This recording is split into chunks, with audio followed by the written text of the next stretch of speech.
Asan siya? Ayun, nakatali. Bakit nakagapos? Salbahe. Ayaw minin. Talaga naman siya eh.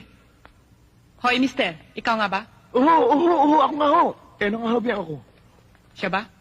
Oo, Ninang. Ano ako? Ikaw bang ama ng kanyang magiging anak?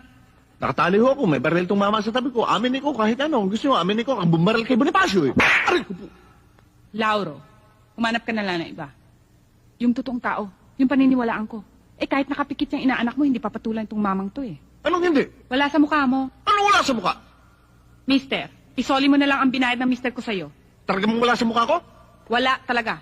Eh ma, sabihin mo nga sa bahay ito kung sino una, pangalawa, pangatlo, pangapat. Ewan ko lang kung may kasosyo ako. Ninang talaga ho siya. Wala nang iba, kahit walang hiyaho yan. Anong walang hiya? Kahit na. Hindi pa rin ako naniniwala. Talagang wala eh. Wala sa mukha mo eh. Talaga bang wala sa mukha ko? Talagang wala. Lalaki sa tabi ko. Asawa mo ba siya? Oh! Wala rin sa mukha niya eh. Anong wala sa mukha ko? Wala sa mukha mo, papatulang ka ng babae ito. Aray ko po ulit. Sa bagay, Lauro, talagang wala sa mukha mo eh. Wala nga ba sa mukha ko?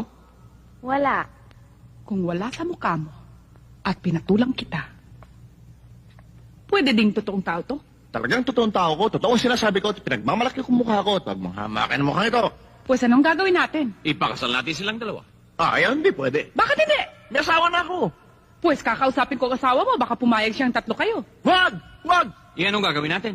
Bahala na, gagastos ako, susustentuhan ko siya, 5,000, 10,000. 10,000? Oo, basta di ba naman ang asawa ko? Buwan-buwan? Basta di ba naman ang asawa ko? Lauro?